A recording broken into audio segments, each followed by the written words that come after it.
recording. All right, so same here. Okay, so so I was watching WWE. Like I got subscribed to the channel on YouTube, so like I get clips, and like there was like these two like, I guess they're supposed to be like, I don't know, like hood dudes who are, and they're just like the talking and prophets. stuff. Yes, that's because they had Street SP on their phone. Yes. What the hell is that? What's that all about? I don't. I've never seen this, so I don't know what you're talking about. No, you don't want to. They're so, well, now I have to go basically, no one knows. Okay. No, when I say that, like everybody knows, like they were people from NXT, you know, decent wrestlers. They had won, you know, the titles. They had done their whole thing. You know, very entertaining. But now they've popped up on Raw, the main roster, and they haven't wrestled any matches. They just kind of come out and talk a lot of smack and just do things. And it doesn't really make any sense. They just kind of comment on things. Who's writing their material? I don't know. Probably Vince McMahon. He probably thinks this is how black people talk. That's what I was thinking. That's what I was thinking. Oh my God, get out of my brain. That's exactly what I was... Like, this is how Vince would tell them to say. But I have to imagine they keep getting to do this because, you know, people find them entertaining. So they come out and they just come out and talk about things. I think they were... What was it? Another name they had for him was like the Red Cup something. Because they used to come out with like red cups, like, you know, they're having a party. Like solo cups? Yeah, like one of them was drinking from a solo cup, I believe. Two girls, one cup? No, no. No. Also, nothing like that. Okay. Wait to date our audience, because I swear to God, there's probably a group of us people listening that. Yeah, that was our generation. If you're young and you don't know what we're talking about, you should Google Two Girls, One Cup. Google it. Or not. When the cup shows up, just keep watching. It gets better. Okay, see, this is the weirdest podcast ever because I'm never the voice of reason in any room, and I feel like I'm doing that constantly with you guys. Like that, the Maitland Ward thing. What's with you? Doesn't it feel like that was like the dawn of the internet? Like that's how like memes got started. That's how. Yeah. That was the first time I saw a reaction video. Yeah, but the Street Profits. I don't know what they do right now. They don't really do anything. They just kind of pop up and talk a lot of smack-a-lack. And that's it. Can't really explain what the Street Profits' sole purpose is. I just wanted to make sure that But they're great wrestlers when they actually get to wrestle.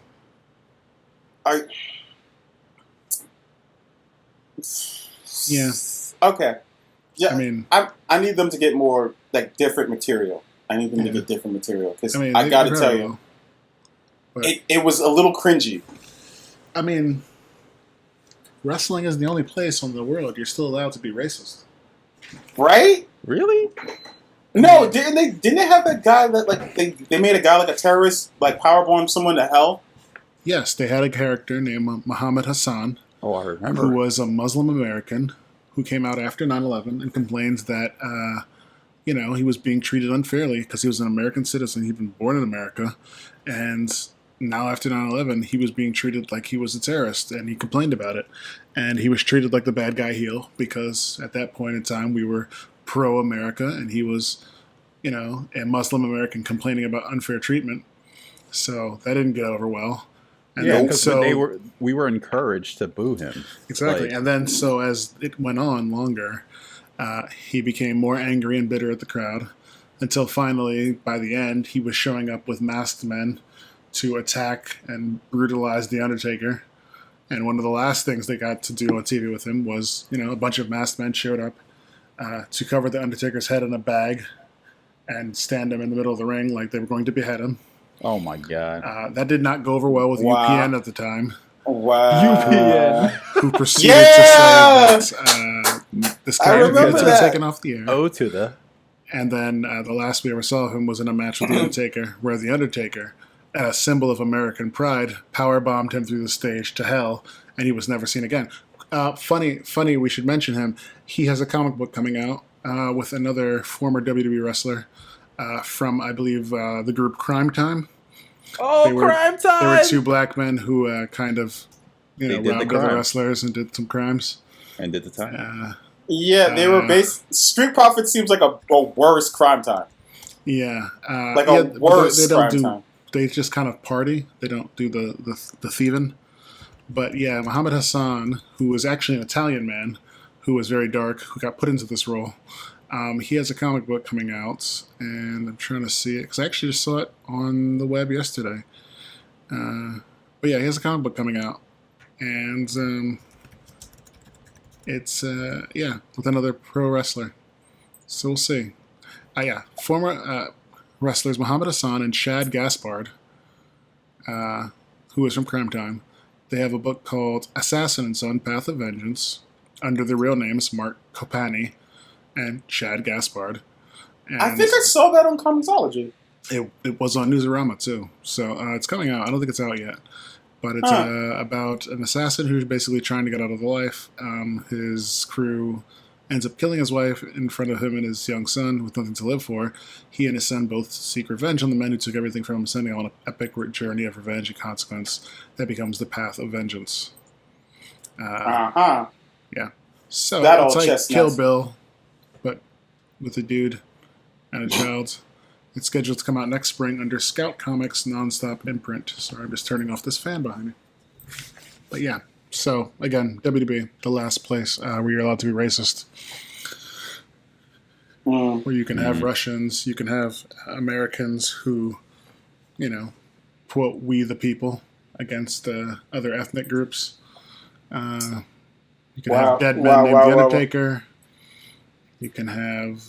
you can have an African playing a Jamaican. Yes. You can have... Kofi Kingston. I mean, he's not playing a Jamaican anymore. But his last name is should not be Kingston. His last name is not Kingston, but the dude used to come out sounding like DJ from fucking Street Fighter. I mean, that's basically probably what he was based off of. It's showtime! It looks like there's going to be trouble in paradise tonight. Oh my god. Which is the name of one of his moves. Trouble in paradise. Oh, man. Well, anyway, this is the Review Zoo. Hey. Wow, that kind of got away from us. Hey, I'm Sam.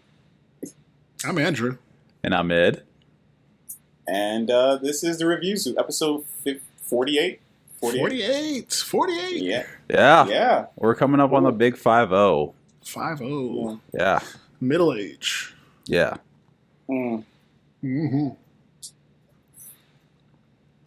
So Sam, take it away. Yeah. Oh, wow. Yeah, I'm doing this now. You're the boss. Don't do that. Okay. All right, so let's start off like we always start off. Movies. Trailers. Sounds good. Dr. Sleep. I never heard of this till today.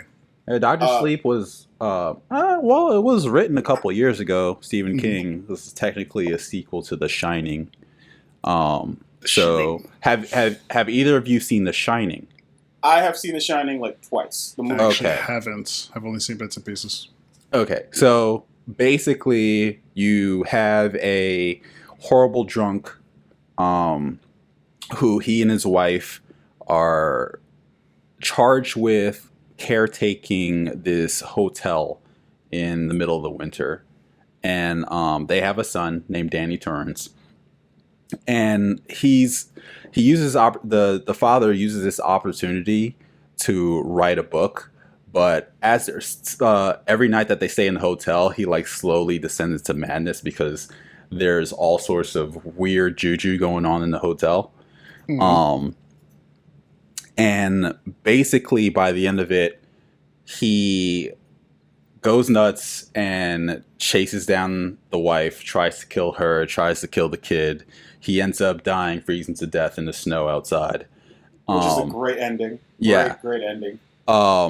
So Dr. Sleep picks up with an older version of Danny Torrance, which is the son of, I just can't remember his first name. I feel like it's Jack Torrance or something like that. Yeah, it was played Johnny, by Jack. Isn't it? Oh, no. Here's Johnny. Yeah, I think it's like probably Jack or just something like that.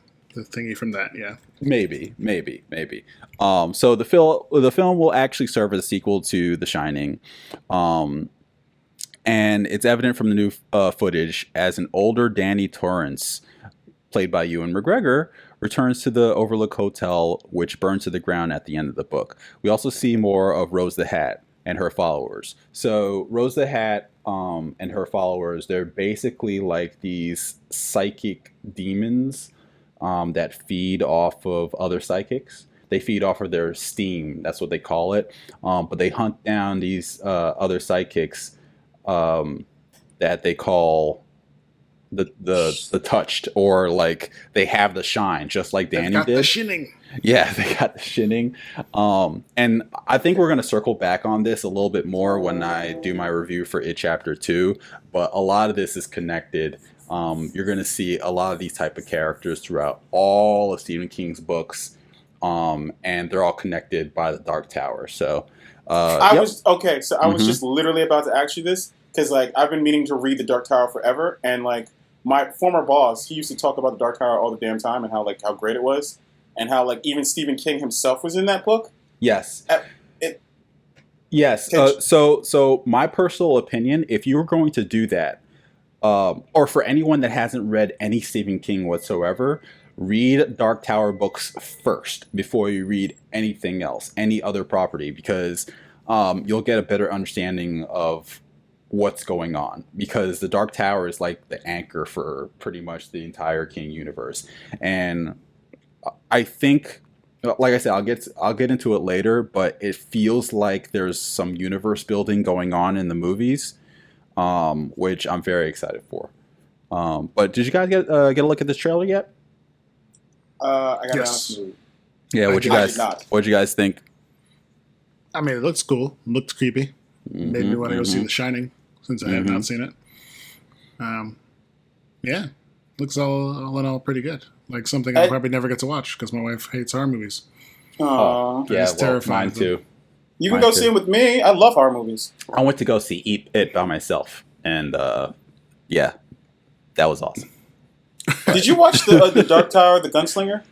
I did, and it was not a great movie, but again, there's a slight chance that it can be revived because of, like I said, everything that's going on.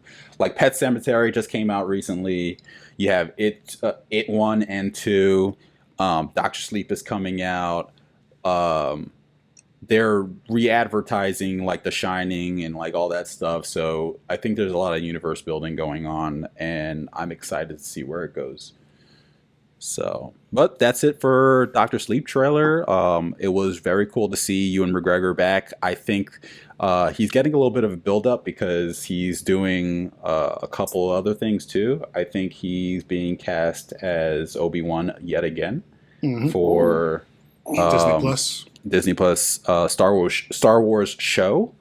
And I think he might be in some other movies too coming up. But yeah, he's always working. Yeah.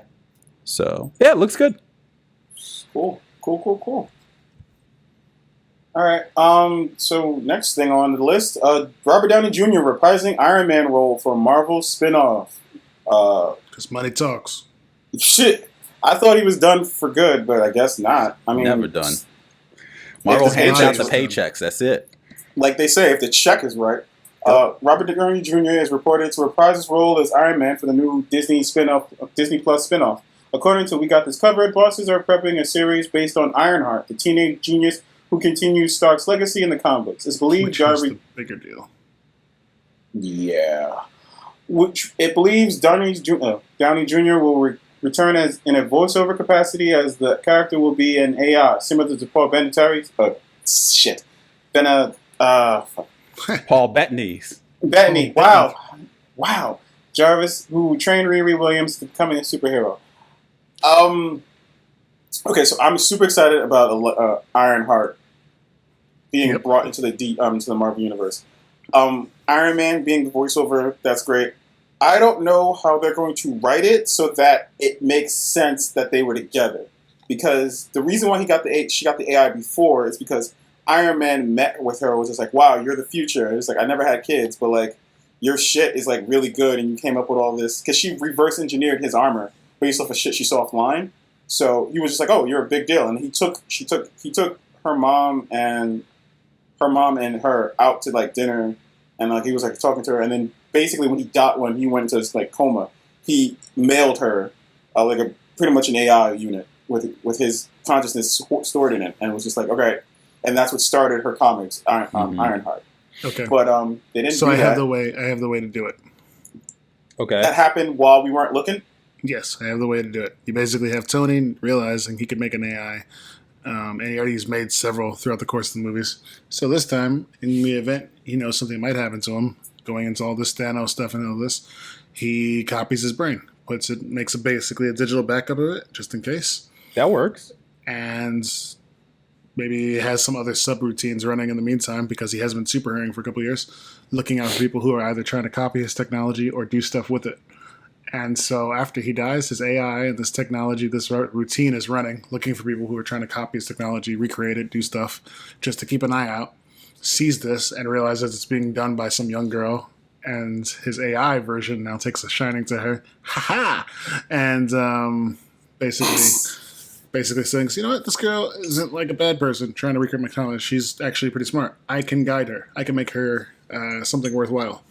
And so then he ends up, mailing himself to her and being like, you need an AI to make this suit work. You can't make this suit work by yourself, but I can help you make it work and help you make it better.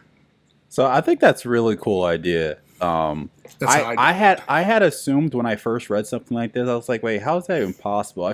I feel like what would have happened was he would have given Peter Parker all this stuff and not her, you know what I'm saying? Just the way the MCU was going, but we're not getting Spider-Man anymore in the MCU. Yep. So, but I do have a question.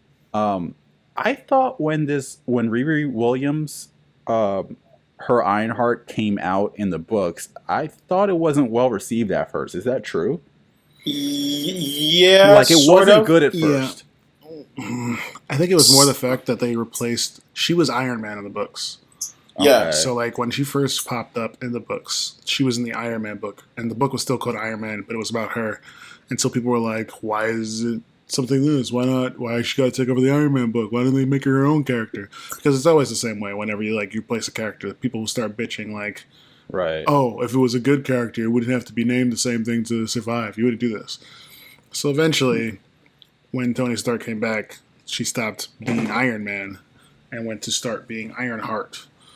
But it wasn't like she was called Iron Man or anything. She was literally called Ironheart. I didn't know she was called Ironheart then. She probably didn't. No, she was. She picked her name like issue 3 or issue 4. Right. I mean, I wasn't sure if it was in her own series or if it was in the Iron Man series still. No, she picked it like issue 3 or 4. Because she was talking like it had something to do with the fact that both her biological father and her stepfather were shot in gun violence, were killed dead because of like literally gun violence and stuff. And she was just like something about like iron, like protecting her heart or protecting the heart of the world or some dumb shit like that. Not saying her life is dumb, just like something cheesy. So like that's why she ended with Iron Heart instead of Iron Man or Iron Woman or Girl. Yeah, got it. Yeah, I think like saying it out loud, they probably will do the whole like to be simpler. They're probably like Tony ran into her pretty much like a couple years ago. Like maybe like a year before that, like when during the time when he was just having his own kid, he meets her like because she again she gets into MIT at the age 15, and one of the things she does is the first thing she does is when she has the materials is recreate the Iron Man suit. So he does that, but he doesn't have an AI, and he's just like he talks to her, and then there's a scene in the comics where she's like, "Can I have an AI?" And he's like, "It costs $20 million," and she's like, "Please?" He's like, I don't have like $20 just living around. So he says, but like. And Peter's dead at this time, and he's just like, Peter can't come back, so, maybe I should look at a new heir. And so it's Riri he's talking to. And so I think you've actually solved it there. Yeah. But what happens to Harley? That's the thing. Now, here's what I would do. He was created for the MCU. No, here's what I would do. Harley gets no love. No, because I still think Harley could be used as Iron Lad. Okay.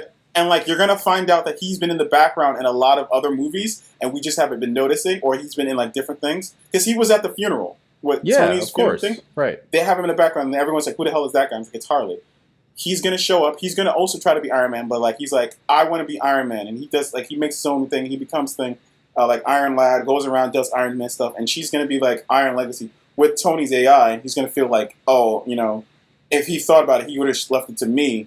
I should have been the next Iron Man, and he gets all like kind of wild with it. Oh, he's the new Ironmonger. Yeah, almost like that, and then he ends up going bad, and then because he's figures out the time travel situation because Tony figured it out, or like he steals that information, does like I'm going to go back and save Tony, makes it worse. Time shenanigans. Let's Iron not do Lad that. Let's leave the time travel out. It's fine. I don't want to deal with it. I really don't.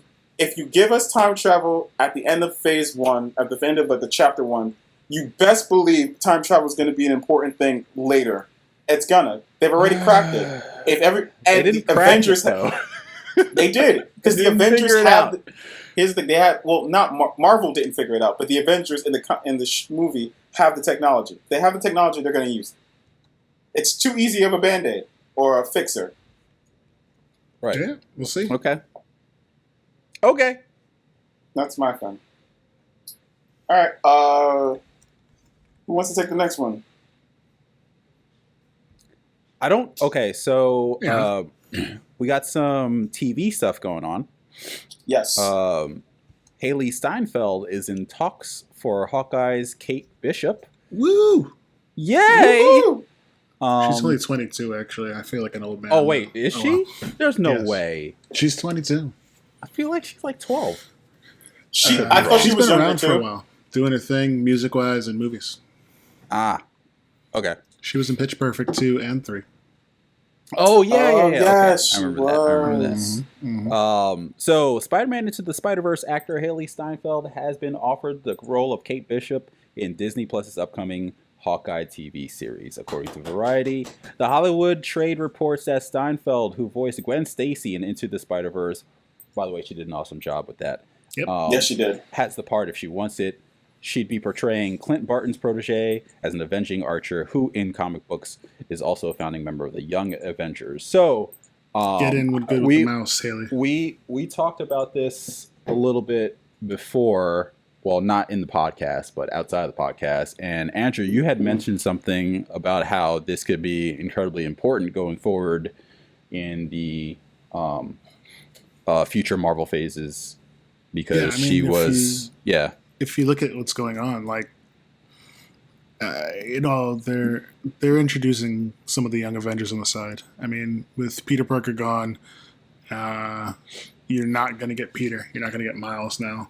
But you have Ironheart, potentially. You have the Young Avengers with her now. You have the potential for Vision and stuff like that. With the Vision series coming up as well. Miss Marvel's coming as a TV Miss show. Marvel, Kamala Khan is coming. True. I mean, yeah, you've got a lot of these little characters that you could kind of build the next generation of Avengers with, while still maybe using some of the other Avengers characters who are still willing to come back again, like probably Chris Hemsworth as Thor. Yeah. Probably Hulk one more time. Oh, they got She-Hulk coming too, so you got She-Hulk who could potentially be an Avenger, as well as the Falcon becoming Falcon Cap. So I mean, you have a couple. Right. You've got a couple people who can help build a new team and build for like future, phases. Yes, I think she's probably important because through her you can introduce a lot of other characters. And you have that whole 5-year time jump where a lot of people could have been inspired. A lot of young kids could have found powers or been inspired to be Avengers or create their own characters. And you still have what's-his-face, Scott Lang's daughter, who could still be another one. Cassie. Stature. Yeah. Again, another young Avenger. So, they're throwing the building blocks out there. And who was on a team of the Young Avengers? Iron Lad. Mm-hmm. See? 'Tis true. Yeah, So, keeps moving. Oh, one other bits and pieces. One other thing, Kate Bishop is from Jersey. Oh, sorry. And that's is nice. very proud of that, along with Miss Marvel. So, Jersey's getting love. Damn right. The one thing I think I had mentioned before is like every super team has that one rich member that what you need. Sort of like funds the entire thing. And this is perfect. She's filthy. She's filthy rich. Filthy rich. So actually, let's go over this real fast. So the Avengers had Tony Stark, The Fantastic Four had Reed Richards and all his inventions and patents. Justice League had Batman. Xavier. Yep. Justice League had Batman. X-Men had Xavier. Young Avengers had Kate Bishop.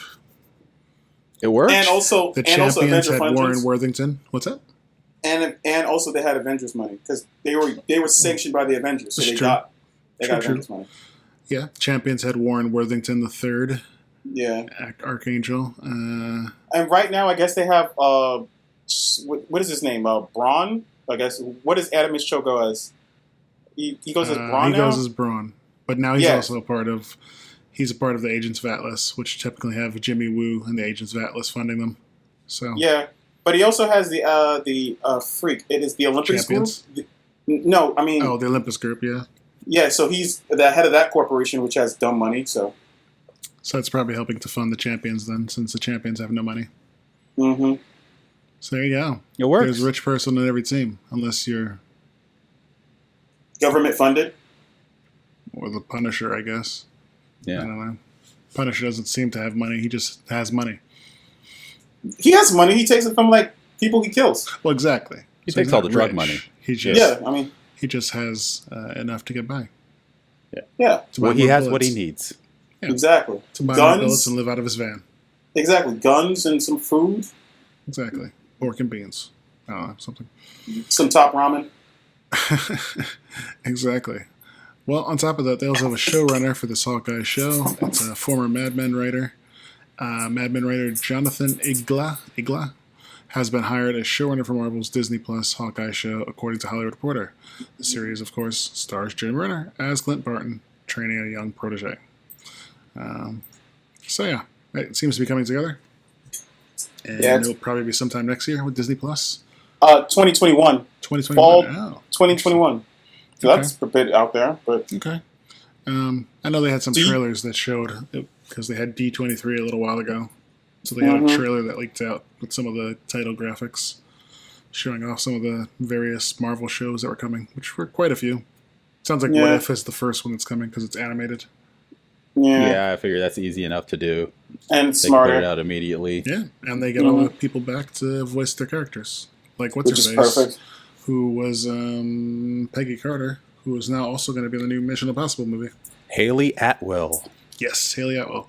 She's going to be the next Mission Impossible movie? She put up a Instagram tweet, and so did the Mission Impossible Twitter account. Awesome. So the Mission Impossible Twitter account was basically like, we have a mission or something for you if you choose to accept it, with her picture. So that was basically saying, oh, she's going to be in this. And then her response was basically, if you knew a thing about me, I don't blindly follow orders. Oh, wow. So it's kind of like, this chick is Peggy Carter through and through. Pretty much. Mm-hmm. Although, from what I hear, I'm sorry, we're kind of going off a tangent here, but Henry Cavill's character is supposed to come back somehow. But how? Yeah, that's my question, too. Spoiler alert, I'm pretty sure he got, super killed? Oh, yeah, he got super killed. He got shot in the face and then fell off a cliff, right? I don't know, but that scar is gnarly and it would look crazy. Like, he'd be an ultimate villain with that crazy scar. Yeah, it feels he would be dead. Yeah, I think so, too. But But yeah, the HAILEE Atwell thing, they basically had, Impossible Mission team, her picture on top of it. So that's how they kind of revealed that she was going to be in it. And like I said, she kind of had a reply, which I'm looking for. And her reply was, mission accepted, though I'm not the sort to follow orders. So that was her reply. Well then, mission accomplished. So, there you go, HAILEE Atwell. Hottie, hottie, hot, hot, hottie, hottie, hot. Always good to see her. And she might be back for Agents of S.H.I.E.L.D. Season 7, the final season. I hope so. With some time travel shenanigans. Yeah, it takes place in the 40s. Does it? I thought it was actually time travels. Oh, yeah, you're right. I think it does take place in the past a little bit. Yep. Because they're just building the Empire State Building. Yep. At the end of it. Anyways, you have to catch up, Sam. Yeah, there's a lot going on. Oh my god! I'm literally just gonna wait till it's done and just do an episode a day. There you go. Right. Maybe I'll turn it into a podcast. Agents of TV. I don't know. Oh, that's perfect. The material just writes itself. There you go. All right. And that's all we got for TV. Next on our list is anime. So, One Piece Stampede, film in U.S., Canada this fall. So, One Piece seems to have a lot of pieces. Yeah, so like, if you don't know, One Piece is one of the hot mangas of the whole Shonen Jump series. It's been like when they first came out, it was around the same time as Naruto and Bleach. Those were called the Big Three, and they literally every week came up the first. Okay, so for those who don't know, Shonen Jump is usually it's a big magazine that comes out for. That's pretty much our comics would come out in the one big magazine, which I've said the United States should adopt. Like that would make money. But anyway, all their comics come out like one big magazine called Weekly Shonen Jump, and they have each one has each chapter in it is a different manga, having a new chapter in their series. It's 93 volumes. God damn. Yes, if you take all their chapters and put it together and put them into volumes, which they do, they put them up to 93. How is it 900 episodes? Because, here are the things.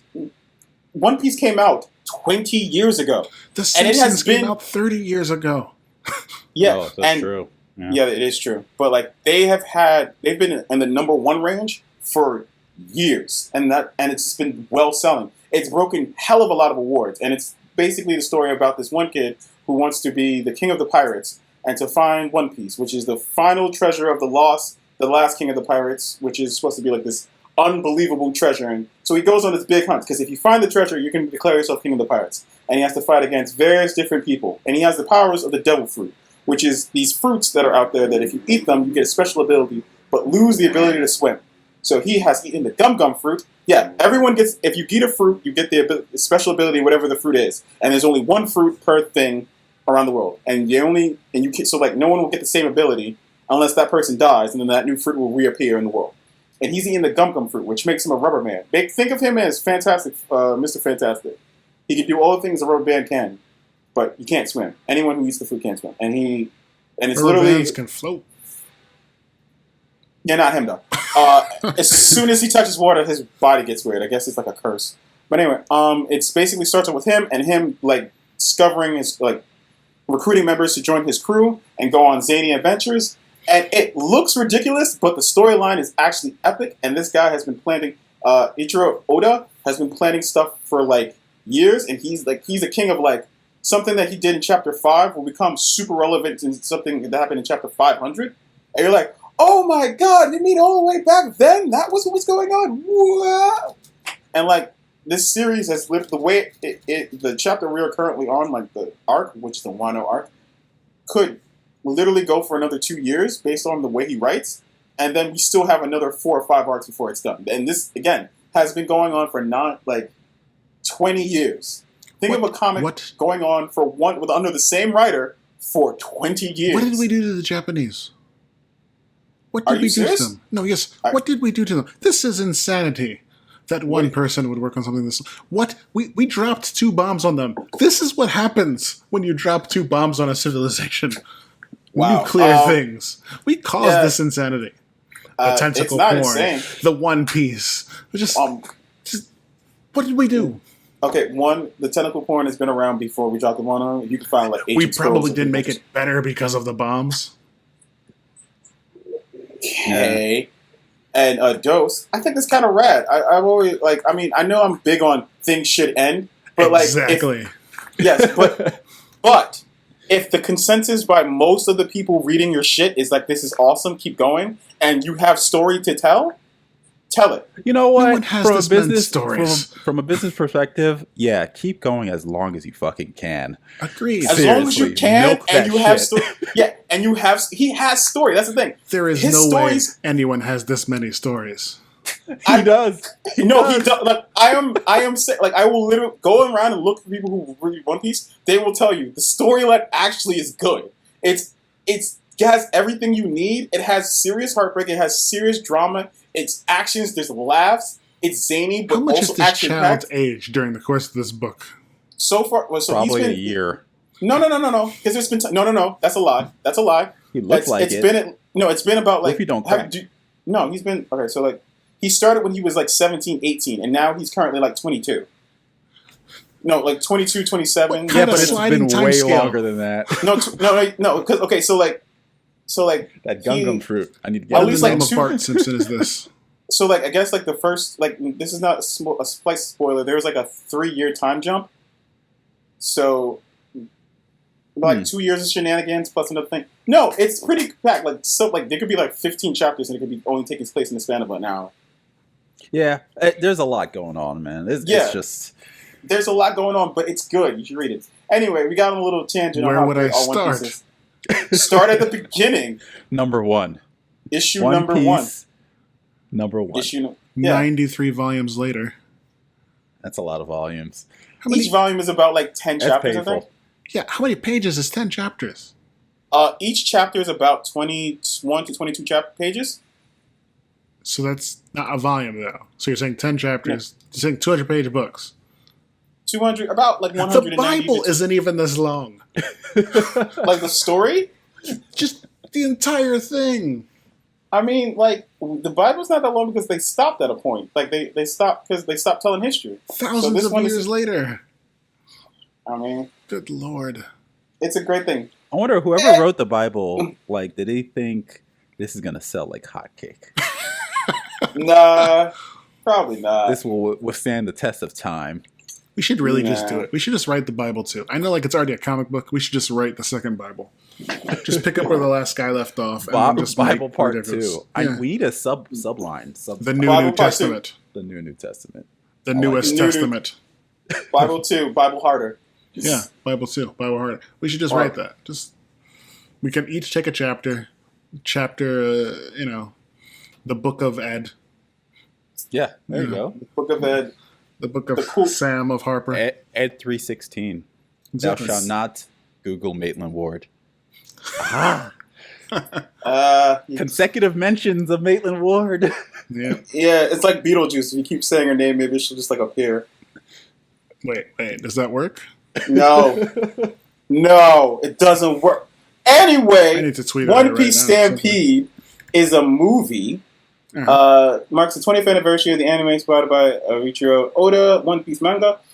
Tuesday, the One Piece Stampede anime film will be in theaters in the United States and Canada this fall.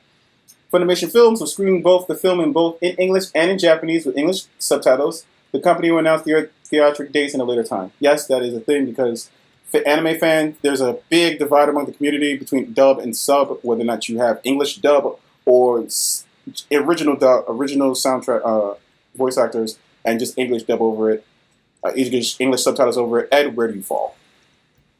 Honestly, I'm pretty excited, and I think this is going to be more of a thing because recently we had Dragon Ball Super Broly come out in theaters here in the States, which was epic, and that was extremely popular. That did well. Yeah. So, hopefully this happens for One Piece as well. I mean, like most of the shonen stuff, I think is going to do very well in the theaters here in the States because I mean we're all weeaboos or whatever here in the States. So, yeah.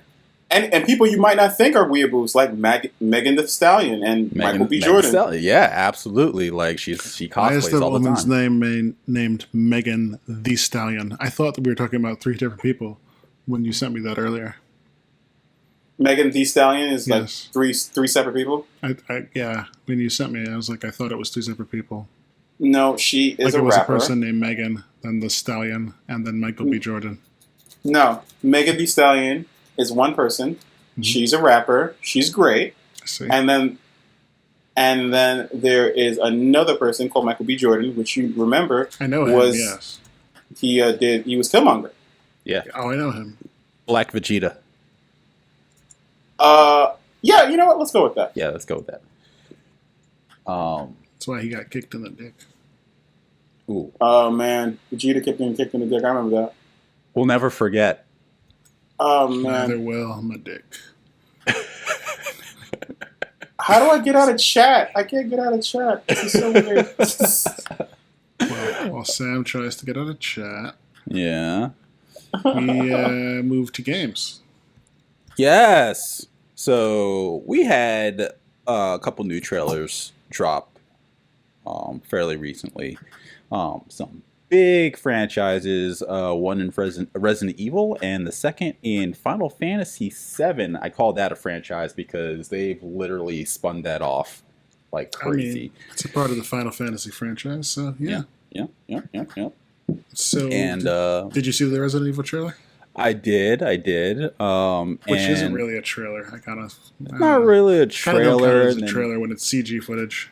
Yeah, and then they kind of tease like with a picture of 4 players going up against one of the tyrants.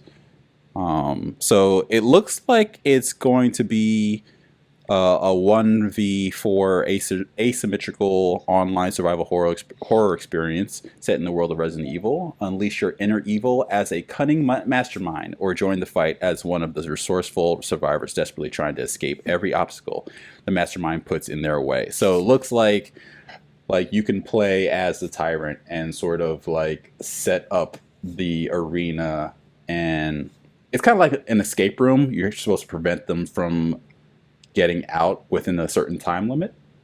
Basically feels like somebody at Capcom looked at the Friday the 13th game. Yeah. And wanted to remake it since they had a horror title too. Yeah. There's like, this definitely works for our franchise, so why not do it? It looks interesting. Felt a little Left 4 Dead-y, Jason, J-City. So, I mean, it's a different take on Resident Evil. It won't be the typical Resident Evil game. So, that's always good. It's they took a chance on the first-person Resident Evil game, and that worked out really well for them. A cooperative, kind of competition deathmatchy Resident Evil game might also work. Yep. See, but Andrew, this kind of feels sort of like a setup for me, because, like, if they're going to go this route, I know those type of games, they value DLC, big time. This seems more like, and more power to them, but this is definitely some sort of money grab to like sort of do games as a service with this particular season property. Pass, more characters, more levels, more weapons, things like that. Yeah, sounds about right. So, that was that trailer. I don't think there wasn't any release date. So no, there's nothing. But it's supposed to come out. So far, they have it out for the PlayStation 4 and Xbox One. And I'm guessing we're going to see it for PC. Yeah. Obviously. Yeah, more likely. So, what was this, today? Today was also a new trailer from the Tokyo Game Show, which is kind of like Tokyo's E3. Big game conference for Final Fantasy VII Remake.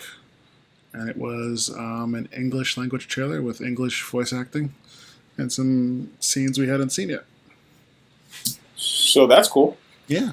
All in all, cool. Gives you a little more insight into the game, which is coming out early next year in March.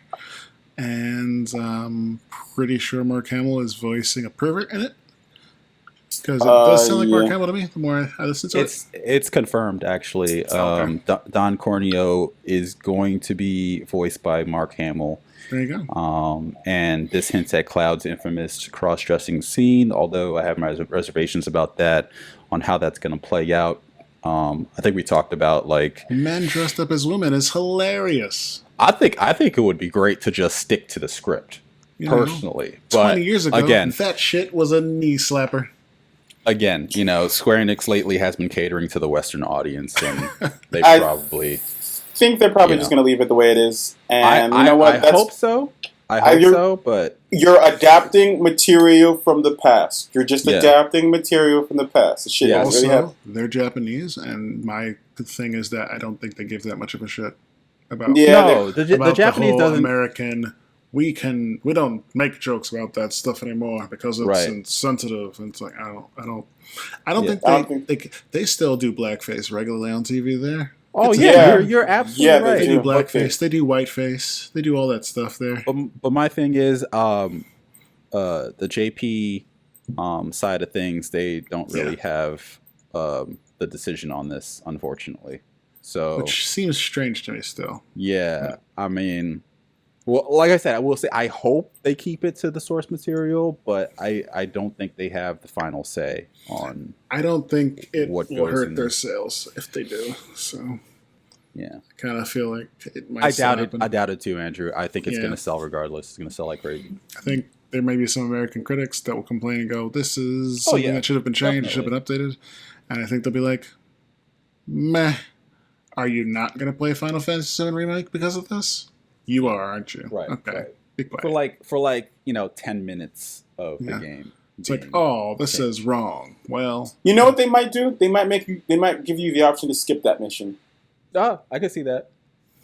I'm trying to think if you can skip that mission and still. No, I mean because you could just say like what happened and without saying what Cloud infiltrated the blah blah blah, and got Tifa and then got out. So that's spoiler alert if anyone has never played Final Fantasy VII. So like I think you can get away with that. You could probably just skip that. Like they'll be like, you can skip it if you want, and everyone will be like, oh, there we go. This mission may be insensitive to your modern sensibilities. So if you'd like to skip it now and jump ahead, please hit the cross button.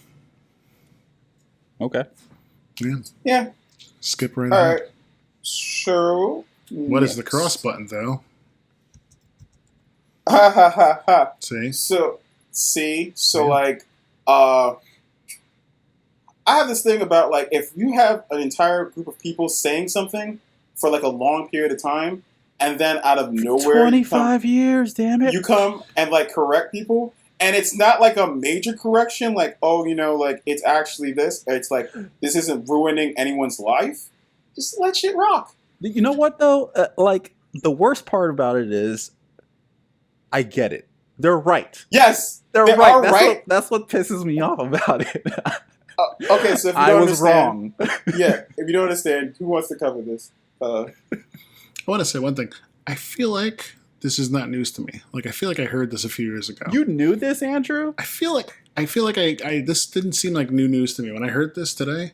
Like I felt like, oh yeah, I've heard somebody say this years ago to me, or like read it somewhere that like either in Japan or like the UK, they officially never said X. They said the cross button. So. But yeah, if somebody wants to kind of explain it. Okay, so I'll do it if they need. So earlier this week, the official PlayStation UK account tweeted out something that seemed to rock the gaming community. It turns out that the X button, commonly pronounced as X, on the right side of the PlayStation DualShock controller is actually called the cross button, as reported by Eurogamer. Triangle, circle, cross, square. PlayStation UK tweeted, if cross is called X, it's not. Then what are we calling circle? Then what are you calling circle? Which I get. I get it. Because, like, it's the circle button. So if we're doing this, then we're going on shapes. Because it's not the 0 button, it's the circle button. So why are we calling it the X button? It should be the cross button. Also, nobody gives a shit. If it's and we're going to call it the X button anyway. Oh. No, X but you're right. But they went into further detail. Like, they said that, the letter X, the lines aren't equidistant to each other like a cross is. Like everyone it shows on the controller. And that makes sense, damn it. Also, who gives a shit? That's not even that big of a... Alright, look. We know that it's called the X, the cross button. Fine. Does this mean that people are going to change what they're saying? No. Well, you did see that PlayStation engineers say it's actually called the fork. What the... If you go to that tweet, like there's there's like basically you open the controller up and look inside the controller. It's got like the buttons marked underneath the controller, and it says triangle, square, circle, fork. What the hell, man? Yeah. Okay, you know what? I'm gonna tell you this right now. Nobody's gonna care. Nobody's gonna care because this doesn't affect anything. It doesn't mean anything. This is voila magic. It's nothing. I'm just mad they waited till now. That's what I'm mad about. There's no point in that. There was literally no point in that. They just wanted to clarify that you guys are all wrong. No, they just wanted to start shit. In a single tweet, though, Andrew, like 30 years later. They wanted to just start shit. Look, the UK is going through some stuff right now. They don't have time to be sensitive anymore. Have you looked around the planet Earth? What nation isn't going through some shit right now? Most major ones are. They're really going through some stuff. Yeah, so we're going through some stuff, too. They're just, they're angry at everything. Ooh, they are angry. That's interesting. It might not be, tea and crumpets in a few months. Has anyone in this group had a crumpet before? I haven't. I mean, I've been to England. I feel like I've had a crumpet, but I may have just called it a biscuit. I don't think I've ever seen a crumpet in real life. Wait, crumpets aren't like biscuits, and they call biscuits. They call cookies biscuits. Biscuits, yes. Yeah. So and like biscuits or scones, I think, or just scones. I don't know. This is the learning hour. Yeah, on the reviews. Show that we don't know about other cultures. Yeah, we're learning. We're learning so much today. Mm-hmm. And that is the end of the gaming news. So now we go into reviews. Reviews. I think we have one review right today. Yes. Mm-hmm. So last Friday I went to go see It Chapter 2 by myself. For the viewing audience, you're welcome. I was scared shitless, but it was a good time nonetheless. So long story short, It Chapter 2 was a pretty choppy movie. It wasn't that great. But the comedy in it, the amount of scares, the acting was absolutely superb. And it definitely carried a lot of like the poor cinematography in the film. So I did enjoy it. I do want to go into detail a little bit more, especially since the two movies are basically one book. Like Stephen King didn't come out with two books. He came out with one book and they split the book into two movies. So but cheddar. Yeah, for that cheddar. So it was 4 hours long, like the first one. Yeah, exactly. So chapter 1 recap, there's a town called Derry, Maine, where low-key bad stuff happens regularly. Children are missing and are murdered constantly. One of the constant themes of the book and TV movie was that adults in Derry don't seem to think anything is wrong. They are saddened by the deaths and missing children, but just chalk it up to normal occurrences. So like there's just a lot of bad shit happening and no one really cares. So there's a group of kids that just happen to cross paths and come together due to the strange dark things that happen in their individual lives. The catalyst, however, is Bill, one of the children, losing his brother Georgie to Pennywise. So I'm sure you've all seen that scene in commercials, or if you've seen the movie. We all float down here. Exactly. Hey, Georgie. And we're all float. Basically, Bill stays home from school and plays sick. And Georgie wants to play with him, and Bill is just like, I'm too sick to play with you. Go play by yourself outside. And Georgie goes outside, goes on his bike, and he's playing with like a paper boat. And the boat, he drops the paper boat, and it's raining, so the boat slowly drifts towards the drain, the storm drain, and he loses it. And Georgie's like, oh, Bill's gonna kill me because he made me this boat. So he tries made out of the finest paper ever. Exactly. He tries to retrieve it, and kid logic. Guess who shows up in the storm drain? Pennywise. Hey, Georgie. He says, hey, Georgie. And he tries to be friendly with Georgie, and he loses his arm for that. And dies. So Georgie dies. Bill blames himself. At this point, Pennywise is believed to be the reason to the audience for all the bad shit that's happening in Derry. And a few things happen in the group of kids. Bill, Richie, Eddie, Beverly, Ben, Mike, and Stan. They get together, start to call themselves the Losers Club. Once together, they each share some of the weird shit that they've experienced and realize that there is a dark entity in Derry causing it all. They make a pact to kill Pennywise. The losers eventually figure out that Pennywise feeds off of fear, and they can only defeat it in Battle of Wills, so they basically head to its lair and defeat it with the power of belief. For instance, if Pennywise turns into a werewolf, one of the losers would use a slingshot loaded with random objects on him, and as long as they believe that the random objects were silver bullets, then the objects would be able to hurt Pennywise. So they kill Pennywise and make a blood pact to return to Derry if Pennywise ever came back. Now we segue into It Chapter 2. So what happens here is that 27 years later, the losers had already left Derry, with the exception of one of them, Mike. Those that left Derry lose their memories of what happened. In particular, their battle with Pennywise. Mike is the only member of the club that stayed. and he remembers everything. Dead and missing children start to plague Derry once again, and Mike believes that Pennywise has returned. He decides to call each one of the losers and remind them of the blood pact. He tells them to return to Derry and fight it. Each one of them doesn't quite remember why they need to return, but they remember Mike, and they have this overwhelming sense of fear and urge to return. One of them, Stan, was so fearful that he killed himself by slitting his wrist and bleeding out in the bathtub so that he didn't have to go back. The rest of the losers meet up in Derry, and Mike explains everything. As he explains, the rest of the club starts to slowly remember. At this moment, Pennywise attacks them with hallucinations, like really, really weird shit. In the movie, like creatures that I can't really begin to explain show up. Yeah. So, I saw the trailer. I haven't seen the movie for It Chapter 2, but I saw the trailer, the first trailer that came out, and there was a scene where I can't remember what the lady's name is.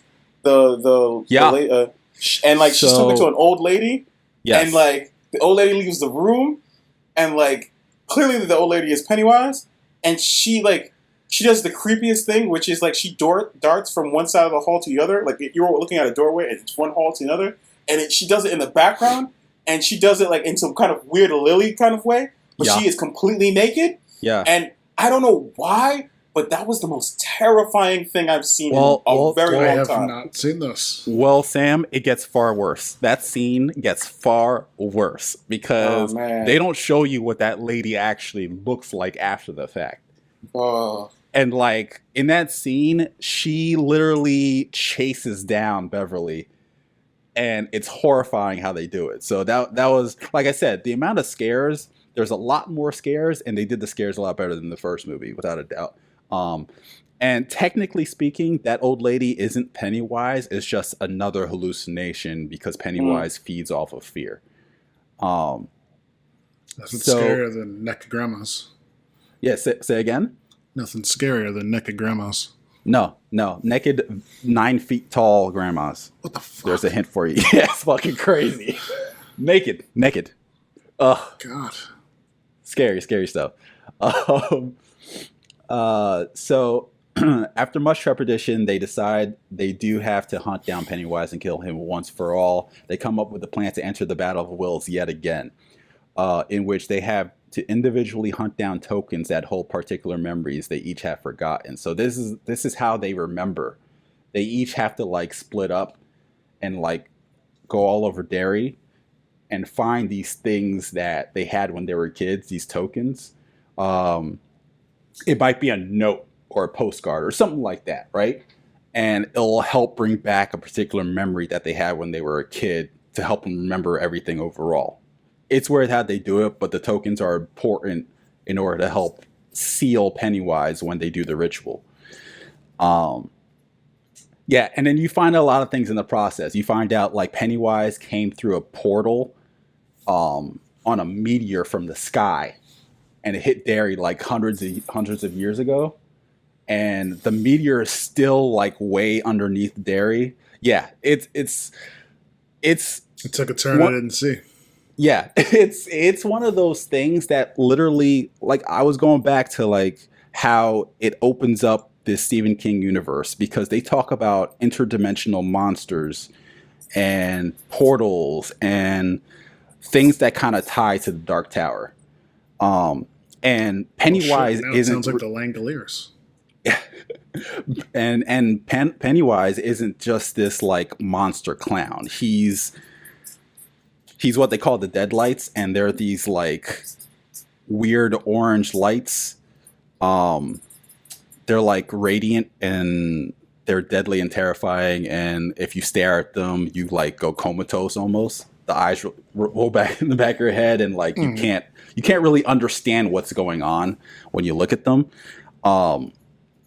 So basically what happens is they gather all the tokens, they hunt Pennywise down to his lair, and they do the ritual. They get in a circle, they burn all the tokens, and it draws out Pennywise, the deadlights. And they're almost about to seal the deadlights, but he comes back out of the seal, and they figure out, oh, wait a minute, this is how we beat him before. We had to believe that we could beat him. They forgot about that. So all they really had to do was the battle of wills. What they had to basically make him feel small, and he became small, and that's how they actually beat him. They were able to like crush his heart after the fact. So all in all, this was definitely pretty much 1-to-1 ratio what was going on in the book, with the exception of a few things. Like, you still get to see him turn into a giant spider, Pennywise. That was crazy as well. What else? They took out like the sex scenes where, like, in the first movie, how Beverly was supposed to have sex with each member of the Losers Club. Yeah, to I remember help that. unite them. They took that out, obviously, because it's not going to look right. It's not going to look right on screen. Because Beverly was a kid at the time. Yeah, she was a child. I mean, she was walking around smoking cigarettes and stuff like that, but like none of that mature, fast type shit. She's still a kid. Yeah, yes. It was a different time, the 70s. Technically speaking, the movie had its problems, but I think it was incredibly funny. It had lots of scares. And the cast showed amazing range, and the acting was superb. Bill Hader, I think he actually deserves an Oscar nomination at the very least. He was absolutely incredible in this movie. All in all, I give it a B. All right. Yep. It's got to be. And I'd recommend it to anyone looking for good laughs and decent scares. Cool. Sadly, he won't get an Oscar because I'm sure they'll give it to Joaquin Phoenix for playing a character he didn't want to play. Shade, no shade. Just saying. We are going to get into that. Yeah, we'll get into that. All right.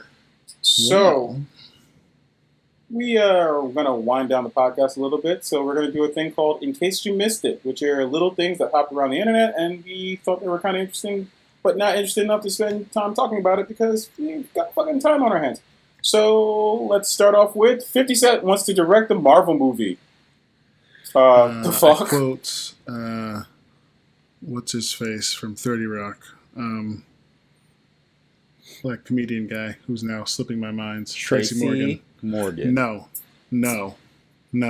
Hell no. No. No. Stay on Powers. No. It's a great show. So funny enough, here's the quote from 50 Cent's Instagram post. 50 Cent, now that I'm a big director and all, and stars can't afford to pay me and do another episode of Power, I think I'll do the next Marvel movie. If it doesn't require too much of my time, LOL. Hashtag Leah, I don't know, some kind of weird shit. Nobody knows what that meant. I don't know what that means. I think he was like high and decided to like put a tweet out or Instagram post out and see what popped from it. But yeah, 50 Cent wants to direct a Marvel movie. I don't think anything is going to come of this. Ed. Nah, I'm good, man. Okay, Andrew. I just point to what I said before. No. I feel the same way. Short and simple. Okay, Batman. The Batman. The Matt Reeves version of Batman with Robert Pattinson and all that stuff. They might be looking for a woman of color to play Catwoman in the movie. New rumors, take with a pinch of salt, but new rumors claim that the Batman writer and director Matt Reeves wants a woman of color to play Selena Kyle Catwoman in the DC adaptation. While Hobbs and Shaw star Vanessa Kirby was previously rumored to be in the running for the role, it is said that the filmmaker's top choice prototype for the role was Zoe Kravitz.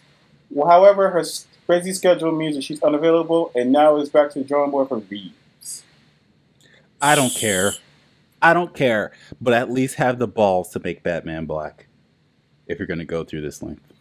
And I say length because it's not just Cat. If it was just Catwoman, then whatever. But they're talking about Commissioner Gordon as well. They were looking into it. I don't think a black Commissioner Gordon plays. I don't know why, but something about that just doesn't sound right. Something about it does not feel right. What if Black Commissioner Gordon was played by Danny Glover? Then he'd be fighting Predator. Oh my god, that... how funny do you want this movie to be? I mean, it's fine. I'm not against Black Catwoman. We've already had Black Catwoman, Earth Kit. I'm not It's against been it either. done. We can do it again. We can do it again. I like the fact that Zoe Kravitz was supposed to be his model for that because that's a good model. Exactly. When you think of Catwoman from the Adam West show, you think Eartha Kitt because she was perfect. She was perfect. Yo, Eartha Kitt is amazing. Yo, like throwback. The more I learn about her, the more awesome she is. Eartha Kitt was a bitch.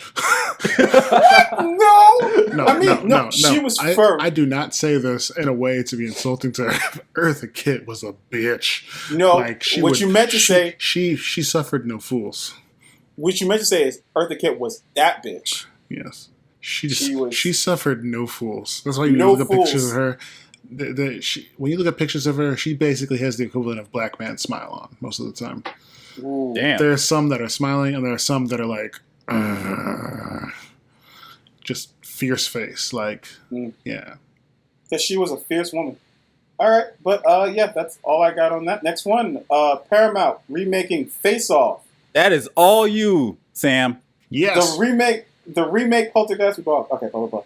Okay, Deadline reports that Paramount Pictures has hired one of the Sonic the Hedgehog screenwriters. Yes. That's all we need to know. We're done. We're done with this topic. Absolute perfect 1997 action thriller Face Off with John Travolta and Nicolas Cage, and both of them were going full Travolta and full Cage. So that was like the best effing Nick Cage movie I've ever seen. Look, they both need a hit. They both aren't doing extremely well in their career. Cast them both again. Let them play the opposite parts. No, don't do that. Don't flip-flop the whole movie. You said that to me before, and you tried to break me. You tried to. My mind almost imploded on itself. I heard some really good ones on in the comments of this article. One was Brad Pitt and Leonardo DiCaprio.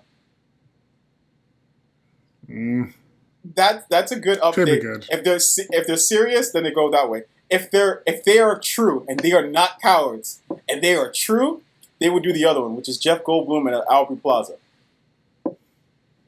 That'd be amazing. That would be effing amazing. How does that work? That works. They have to look relatively the same. Okay, no. Here's what you do. You Same do build. Jeff Goldblum and you do Hugh Jackman. Nah. Ooh, no. Okay. I was going to say, let's do Hugh Jackman and Ryan Reynolds. And there, you finally get them together. Yes. Finally, it's everything they wanted. Face Off. Yes. Ryan Reynolds would kill for this movie. Are you kidding me? Yes, he would. Hugh Jackman is just like, it's a paycheck. Ryan Reynolds would be like, I will murder you. This is amazing. This is just what I wanted. And he would get, and we would get immediate. No, seriously, if they announced those two as the thing, we would get immediate buy-in. I would tell me one person that would not go see this movie. I would go see it. Exactly. It's Ryan Reynolds and Hugh Jackman. Pretending to be Ryan Reynolds and Hugh Jackman. It wouldn't be a real face-off. It'd be him stapling a picture of Hugh Jackman on his head. Okay. Like he did in Deadpool. He might. He actually freaking might. Real quick. Who would play who? Oh, man. I don't know. I think Hugh Jackman would play John Travolta's original character, not Castor Troy. You would play the FBI agent guy. No, I see some Nick Cage in Hugh Jackman. I think he could do some crazy eyes. I think he could do it. I mean, it was crazy eye killer. Yep. I don't. Well, there we go. There we go. Okay, next one. Apple TV Plus launches on November 1st for $4.99 per month. Apple TV Plus, streaming service with all the television shows that Apple is putting a shit ton of money into. Yes. It's been revealed. We saw the lineup for all the stuff. We found out that it's going to be coming out on November 1st, and it's going to be only $4.99 a month, which is actually cheaper than what I'm paying for Hulu, which is $5.99. So they undercut every goddamn body. Disney Plus and this, you would still be spending less than Netflix to have it by itself. This also lets you have up to 6 family members on one subscription plan for the $4.99. And most importantly, if you buy a new iPhone, iPad, iPod, Mac, or I think that covers Apple TV this year, you get a year of Apple TV Plus for free. That's pretty. That's so a if you're pretty updating big your flex. phone or any Apple device this year, you get a year of this for free. And as everyone knows with these services, you want to make it a routine for people to stay subscribed. So if you get a new phone and now you have a year of TV, in a year's time, you're probably not going to remember that your subscription's about to be due, and you'll get charged first month $5. And if by then in a year they have enough TV shows, you might already be hooked and watching them on everything you own with your 6 family members or your 5 other family members. And it's $5 effing bucks. Who doesn't like skip a coffee? Skip a fancy coffee. And so when you think about this, they sell at least 60 to 80 million iPhones a year. So if you figure 60 to 80 million people are potentially your customers to watch the service in the first year, not counting the iPods, iPads, Macs, and everything else that will also get this, they could potentially next year have a massive streaming service of people signed up for the same price. And that's if they don't do this again next year and say, hey, buy another phone, and we'll give you another year for free. Because they could do it just or 30 to get days, people lined up. or 90 days. Like if you buy a product, you get 3 months free. Because they said if you already have a new one, you can redeem it. I think for 3 months. Oh yeah, yeah. But so yeah, I think this is a massive flex by Apple. Oh I mean, God! They don't have the content right away, so they had to do something because the content they're releasing, some of it's going to be drop it all at once and people can binge the whole thing. Some of it's going to be drop the first 3 episodes and then every episode after that's going to come out one at a time. So any content, they're not going to do everything. They're going to drop the first 3 episodes is what they said. Because typically 1 episode won't get you hooked. But 3 episodes you might be fucking invested. And now you're willing to wait and see what happens next week. So that's what they're doing. But they didn't have enough to get people to sign on for sure. So now you get the people who are looking to buy a new device and they'll sign up. You also have the free month that anyone else signs up for or whatever. I think it's a free month that they sign up for it without any device. So, it's a good plan. So, we'll see. Yeah. One other ad. I think this also bundles in Apple Arcade. Oh, wow. I don't think it bundles in Apple Arcade, actually. Apple Arcade is another service, which is also $5 a month. And it's basically their equivalent to something like Xbox Game Pass. Because you download the game to your device, your iPhone, your Mac, your Apple TV, your iPad, and you can play it on any of those devices, and it syncs all your progress and data across it. And now, of course, you can play with PlayStation or Xbox Bluetooth controllers on any of those devices to play these. So they're going to have a decent collection of games that's coming. It's also going to be $5 a month. So it's $5 a month, no ads, no microtransactions, just straight games to play. And if they start creating bundles, which I think they probably will, probably sometime in October, because the likelihood is they'll probably have a new, they're probably going to have one more Apple event before the end of the year where they're going to announce a couple things they didn't announce this week. Then they'll probably announce maybe the idea to bundle this at that point because... if you can get $20 a month and you get, TV, movies, games, music, and they're like news service for $20, then you're actually not getting a little bit. You're getting quite a lot. Yeah. So we'll see. It's pretty decent. Mm-hmm. I'm honestly shocked considering how much their devices are, that they would go this low for a service of this magnitude. So I think it's...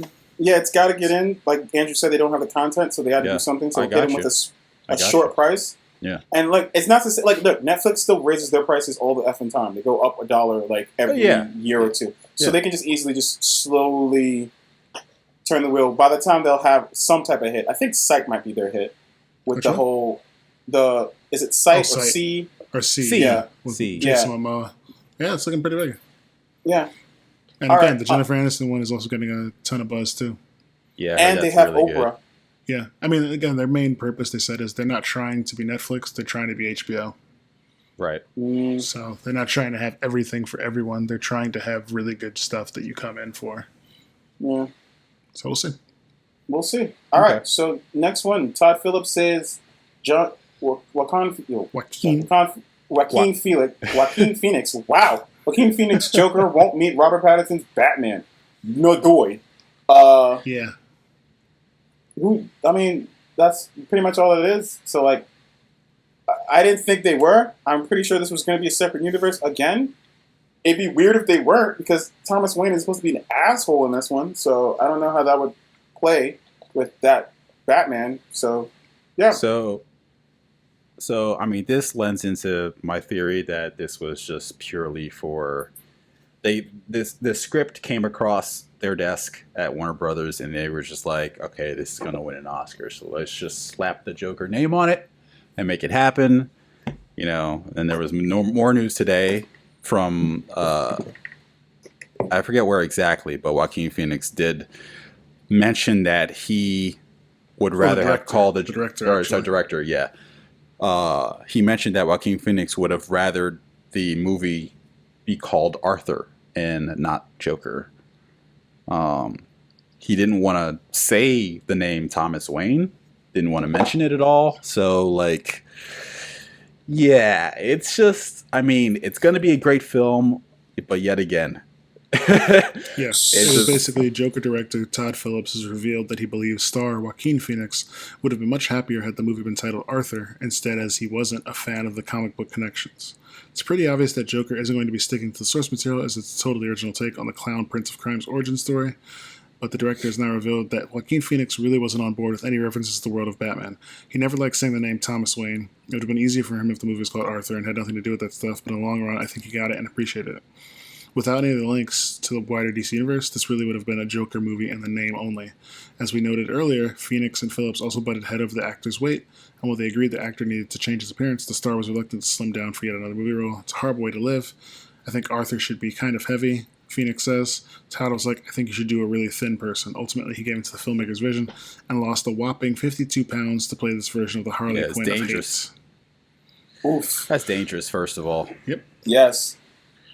I don't want, no joke, I'm not trying to make a bad joke, but I don't want the same shit to happen like, you know, what happened before. And if he doesn't win an Oscar, this was all for nothing. I mean, all that weight. It's only for nothing if it doesn't make a lot of money. Oh, well, maybe in Joaquin Phoenix's mind, it might be more than just that, you know. Just it's already won some awards, so yeah, it's won a bunch of awards already. I mean, for a movie that hasn't had a wide release, it's cleaning up at all the like indie little movie things. So yeah, it's already getting way too much buzz for something that hasn't actually come out. Yeah, one last thing I want to bring on this. A lot of people are on Twitter on the fence with this movie, and people that actually know, because it kind of glorifies the people who have been doing a lot of the mass shootings. Not saying it glorifies them directly, but it's one of those stories that's kind of like a rally cry for people who are... It sympathizes. Yeah, with that type of thing. So just something to think about, because like, Andrew, you passed me along those reviews from various things, and like it was a wide range of reviews. I gotta tell you, some people loved it, some people hated it, some people said it was like shitty writing, some people thought it was like the best thing ever, and a lot of the women were not a big fan of how the movie was going, because you know they tend to be the victims of shit like that. So I can see why. Just something to think about. Yeah, unofficial reviews. We'll wait and see. We'll wait and see. Next thing, Sony Picture Chief on Spider-Man Split. For the moment, that door is closed. Yeah. Another door. Can someone pronounce this guy's last name? Sorry. Tony, CEO for Sony. Vinciquerra. Vinciquerra. Okay. Vinciquerra.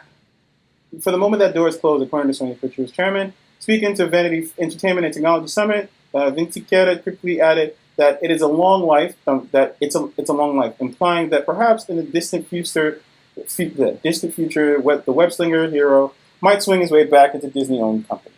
So, now, we're pretty much exactly where we fucking left off, and Spider-Man is not going to be in the next Disney movie. Still the dumbest thing I ever think they did. But there's a possibility he might show back up, so who knows? Thoughts? I don't know. They just confirmed it for me. Yeah. That's all. Yeah, moving on. Spidey's not. He's dead to me now. I just can't believe this crap. They're gonna do something They're gonna do something sucky to him in the comics. I know they are. Yep, we lost a kid. He's gone. Yeah. Anyway, next one. Pokemon Sword and Shield might have an autosave function. So some Eagle Eye fans were able to see in one of the trailers that there was a now loading. Wait, no, not loading. What does he say? As keen fans of the series know, up until now, the main Pokemon's main series has always required a player to manually save the menu. But one of the a text scene in the screen during a footage and during gameplay footage shows it looks very similar to how other games handle auto saving. So when the player enters a building, a text appears and with no menu in sight. So people are thinking that this might be hinting at an autosave feature. I think this would be the first time Pokemon Sword and Shield would have an autosave, a Pokemon franchise game at all would have an autosave feature.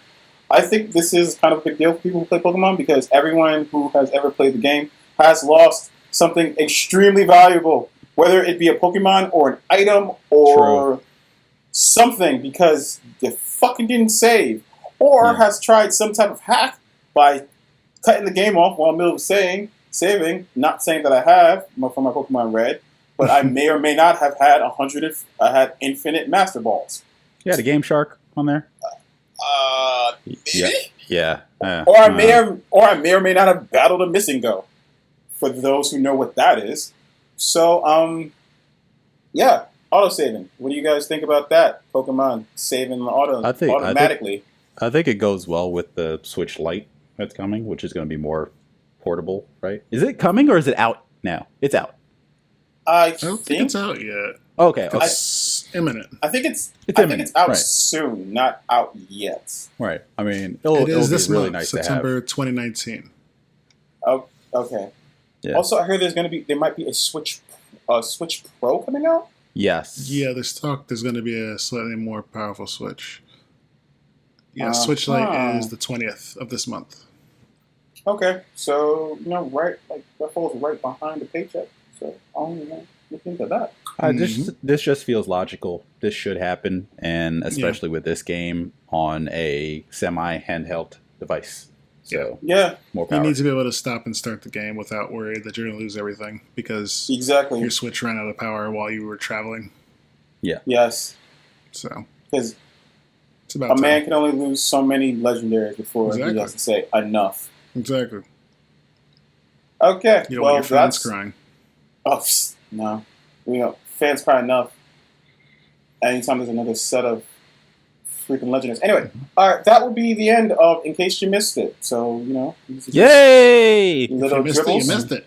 You missed it. If you missed it, you missed it. And we caught it for you, and then we handed it back to you and said, "Hey, you dropped this." Yep. Yeah. So last but not least, keeping it weird. Our lovely segment when we find something weird on the internet and we feel we just have to share. So, did we talk about this last week? We did, kind of. So, like a couple weeks ago, we talked about randomly that Will Smith was actually supposed to be in The Matrix and he was supposed to play the role of Neo before Keanu Reeves. But Will, I guess he wasn't feeling the role. So, basically, he wasn't feeling the role and he thought that he wasn't going to be able to do it right. So, he decided to pass on it and then went to Keanu Reeves. And I think we're all better for it. But some person didn't and decided to make a deepfake version with Will Smith's face superimposed over Neo's, blended with using deepfake technology. And it looks pretty effing good, except for his hair. It looks kind of weird. If they kept Neo's hair on his face, so it's just kind of weird. But like, it looks good. It shows a couple of the more important scenes with Morpheus, Will Smith, Neo, and talking to Morpheus and stopping bullets with his mom, a bunch of other stuff. The mustache got me because this dude pulled it off with, it's with fantastic. A Commodore 64 and like Warner Brothers can't do shit with Superman. Yeah. Basically, somebody did this at home, and they were able to put the mustache on and take it off, and just they made it work. And they couldn't do it with all the power and money behind Warner Brothers. They couldn't get this to work.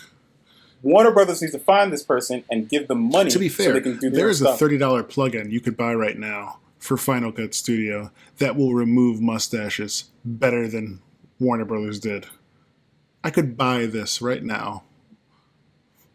And this is, and that's all we need to talk about right there. Yeah. Warner Brothers doesn't respect their DC movies. Yes. They don't. Yeah.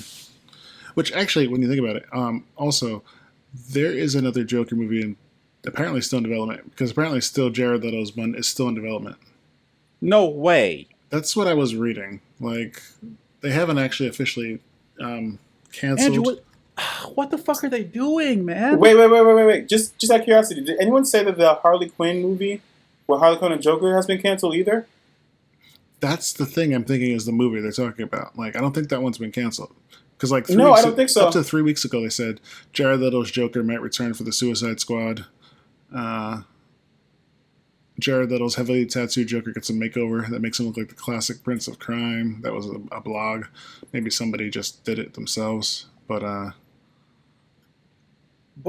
I'm confused by that because the Birds of Prey movie is literally subtitled "The Emancipation of Harley Quinn." Yeah. Yes.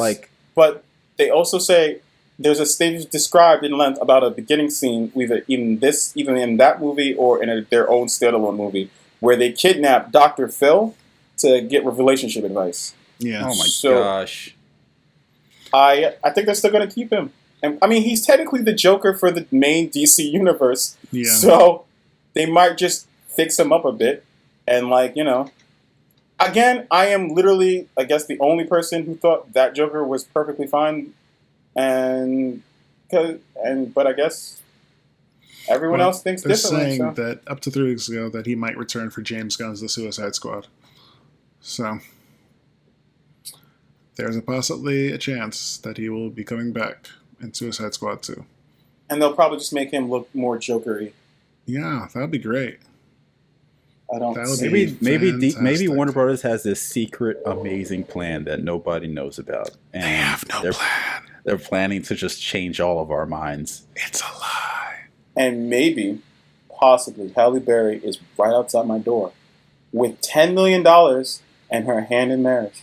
What are you doing on this podcast? Open the damn door, damn it. I don't know. Make sure Crystal didn't lock her out. No, it's fine. She's my hall pass. I'm allowed. I mean, it's a very long trip to the bathroom, but okay. Yeah. Yeah. That's not what I meant. You know what? Never mind. It's probably better. So anyway, that was the episode. I'm just saying. All right. But yes, you can search for that. Just search for Will Smith Matrix on YouTube, and you'll probably find that deepfake. Which looks really good. Deepfake technology is coming along rather well. We saw the horribleness it can cause with a deepfake version of Mike Tyson on every fucking member of the Family Members correct cast, and that scene. That's like nightmare fuel right there. Yeah, and then they also did something where they had Nick Swanson as every character on Family Matters. Which that was, no, not Family Matters. Full House. Ron Swanson. Sorry, damn. But I'm getting it's horrifying, but also good in a way. Yeah. Also, the Chinese released an app just last week. I forget what it's called. I think it was called Zao, Z-A-O. It was on all the app stores. But basically, it was the same thing. So if you search for Zao deepfakes, you can basically find footage of random people who have put themselves in the movie Titanic, covering over Leonardo DiCaprio's face and a couple other ones. There are a lot of them out there. Apparently, they do very well. And it's just basically a picture of yourself it takes. And it does it almost better than anything else out there. The way it does it extremely quick. It does it extremely fast and extremely well. This technology is going to do amazing things. We're heading for the apocalypse. The Chinese are going to steal your face. Don't do it. We're heading terrible for the apocalypse. Terrible things, yes, but amazing things. Good. Because you think fake news is bad now? Oof. Once they get that and voiced properly, if you can make sound clips that fit perfectly with what you want to say, then you can get anyone online saying anything. Look up Zao deepfake, Game of Thrones. They've done Game of Thrones where they put their faces on Jon Snow and Hodor's body in a conversation. This thing is so good, this Zao deepfake. They literally can take your picture and put your face on Nero's body and the new Devil May Cry. They deepfake you into a video game. That's how good this thing is. So then the next major bridging franchise wave is going to be this. You know that, right? Yeah. No, what's going on is Skynet is taking all of our faces for the upcoming line of T-800s so they can put our faces on them. That's what's happening. This is the apocalypse, man. Like one of the first properties. One of the first properties that Skynet bought, Snapchat. Yep. You're just giving them all your face data for free. Yep. Yep. And you see that thing they do every time they scan you? They're just getting better and better at getting your face. Exactly. Also, you can search for, as a callback to the beginning of the episode, The Shining, starring Jim Carrey. Oh, I saw that, by the way. Control-Shift-Face. Follow him on YouTube. He does like the actual deepfakes, not just the the random apps that you find online or whatever. He does a really good job. He's done like Mel Gibson on the current Mad Max Fury Road. He superimposed it onto Tom Hardy's face, and it looks freaking awesome. He's done a lot of really good ones. Watching this after this. Yeah. There's also a deepfake of the Avengers Control Shift Face, and he'll tease like the next project that he's working on. I'm pretty sure he's working on. Let's see what he's working on right now. Well, I see he did the Dark Knight's Tale, where he did, Heath Ledger's Joker face on the Knight's Tale face. Oh, I'm watching the fuck out. Yeah, that one's good too. Tom Cruise. I'm watching the fuck out of that one. Another one I'd watch. Oh, yeah, so Sylvester Stallone as Arnold Schwarzenegger in Terminator 2, Judgment Day. I like this guy. And Bruce Lee as Keanu Reeves in The Matrix. But the best one, I would say, is The Shining, because he's got two different ones here for The Shining. And the one where he's yelling at his wife when he's trying to write his book, and his wife is interrupting him. That scene is killer. It's really good. All right. Check it out. Check it out. Deep fakes, changing your life. For the good or for the bad? Mm-hmm. Cool. So you had some bad news, good news? Yeah. It's not. Okay. Well, Ed, do you want to do the honors? Oh, well, the bad news is, after episode 50, first of all, Andrew McDonald will no longer be with us. I mean, he's going to be alive. He's going to live. Yeah, we're not offering I said that in a very, I'll visit sometimes. Shitty way. I'm sorry. Yeah. I'm sorry. I'll visit. Yeah, no. He will visit here and there, but starting on episode 51, it will be Sam and yours truly taking over the Review Zoo. So we're going to try to do content on the Review Zoo every other week. So basically, let's say this week we'll do an episode of the Review Zoo. Next week we'll do a new podcast, which has yet to be named, and then a week after we'll do the next episode of the Review Zoo, and so on and so on. So, so good news, bad news there, but a few changes, but should be pretty awesome. Sounds good. Yep. Body's not even cold yet. Damn. And we came into your office and we're like, oh, this is gonna be like a whole new kitchenette set. We're gonna put coffee makers here. I didn't even leave for college yet, guys. It's still my fucking room. I mean, do you pay for the room? Because it looks like we paying for it. God damn it. Damn. Well, this was episode 48. 48. Yeah. I got through it with only 2 references to Maitland Ward, because that's the second one. Yeah. We're doing better. We're doing better. That's okay. During this episode, I did tweet at her to ask if she was going to be at New York Comic Con and to ask if she would be free for our 50th episode for an interview. So, what'd you say? Gonna reach out again, see what happens. Okay. I'm ready. At this point, oh my God, stop! Why? Oh God, my mind is telling me no, but my body is telling me yes. It's a phrase you say from Nintendo. My body is ready. That's just the thing. Yeah. That's all there is to it.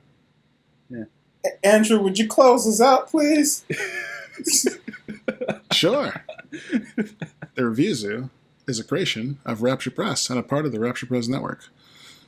Also, we have other podcasts you might be interested in listening to, like Mike and Mike Go to the Movies, and The Complete Works, which is a podcast all about Nicolas Cage and all about every one of his movies, to which they have almost completed watching every bit of madness that Nicolas Cage has ever done. You can find this and more anywhere you listen to podcasts, or at rapturepress.com. And of course, you can follow us anywhere that Rapture Press or the Review Zoo can be found, like Instagram and Twitter. I'm Andrew McDonald. I'm Sam Harper. And I'm Ed Gerard. And we are out. Peace!